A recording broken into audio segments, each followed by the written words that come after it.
This story isn't rare, even though it often feels deeply personal when you're living inside it. Silent losses happen everywhere, every day, in homes that look stable from the outside. Careers don't always end with dramatic firings or public failures. Sometimes they dissolve slowly, contracts drying up, opportunities shrinking, promises quietly withdrawn. Relationships follow a similar pattern. They don't always explode in betrayal or scandal. Many end through exhaustion, unmet needs, and pressure that builds until love can no longer carry the weight. These endings don't come with ceremonies or sympathy cards. They come with awkward explanations and private grief. Dreams, too, can die quietly, not because they were unrealistic, but because circumstances changed. Because survival took priority. Because time ran out. When a dream fades without recognition, the grief feels illegitimate, as if mourning it would be indulgent. Society struggles to acknowledge these kinds of losses. We understand death. We understand accidents. We understand visible tragedy. But invisible losses confuse us.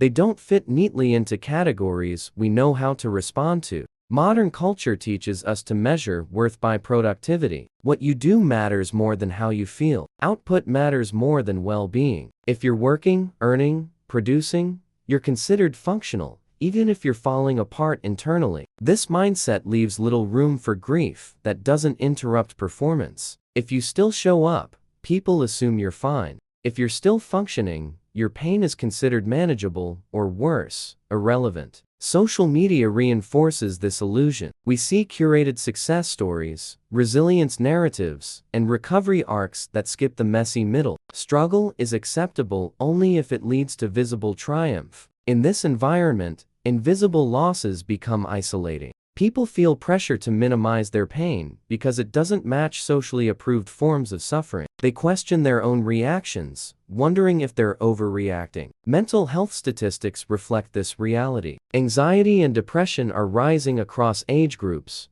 particularly among those balancing financial pressure, caregiving responsibilities, and unstable work environments. These numbers aren't abstract. They represent lived experiences. Financial stress is a powerful trigger. When money becomes uncertain, everything else feels fragile. Decisions feel heavier. Sleep becomes elusive. The future feels unpredictable in ways that erode emotional safety. Family responsibility compounds this stress. Being relied upon emotionally or financially can be meaningful, but it can also be exhausting. When support flows in one direction only, burnout becomes inevitable. Despite this, support systems remain limited. Mental health services are often expensive, inaccessible, or stigmatized. Conversations about emotional strain are still treated as uncomfortable or unnecessary. Many people are taught to push through instead of pause, to cope silently instead of asking for help, to normalize exhaustion instead of questioning why it exists in the first place. We praise resilience constantly. We admire people who endure without complaint. We celebrate those who survive hardship quietly, but we rarely ask what that endurance costs. Exhaustion is often mistaken for dedication. Burnout is reframed as ambition. Emotional numbness is interpreted as maturity. These misunderstandings allow suffering to persist unchecked. Recovery stories dominate narratives, while the pain that precedes recovery is overlooked. We want neat endings, clear lessons, and inspiring conclusions. We're less comfortable sitting with unresolved struggle. This discomfort leads to avoidance. We change topics. We offer quick advice. We encourage positivity. Anything to escape the vulnerability that real listening requires. As a result, people learn to hide their pain better. They become fluent in reassurance. They say they're fine even when they're not, because honesty feels burdensome. Invisible losses thrive in this silence. Without acknowledgement, grief has nowhere to go. It lingers, internalizes,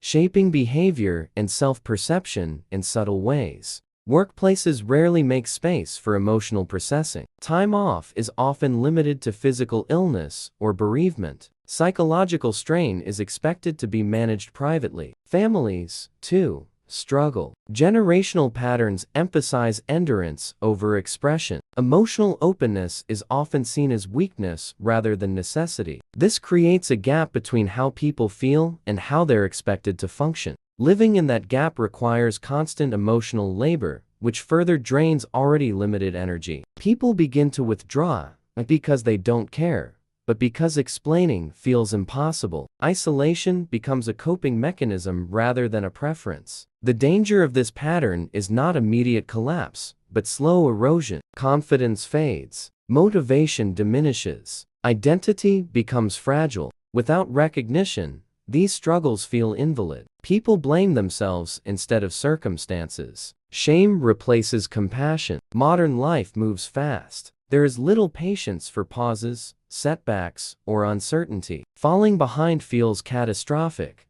even when the cause is emotional strain. This pressure creates an environment where people feel disposable, replaceable, valued only as long as they perform. Yet beneath these systems are human beings with limits, bodies that need rest, minds that need safety, hearts that need acknowledgement. Ignoring this reality doesn't make it disappear, it pushes it underground, where it grows stronger and harder to address. The truth is uncomfortable. Our systems benefit from silence. Productivity thrives when people suppress pain and keep moving. But the cost is visible in rising mental health crises, strained relationships, and communities disconnected from one another. Invisible losses are not personal failures. They are signals, indicators that something in the system isn't working as it should. Recognizing them requires slowing down, listening without fixing, validating without minimizing. It requires shifting how we define strength, not as the absence of struggle, but as the willingness to face it honestly. Until we do that, stories like my cousin's will continue to repeat quietly, unnoticed, in countless homes, reminding us that what we fail to acknowledge doesn't disappear, it simply waits.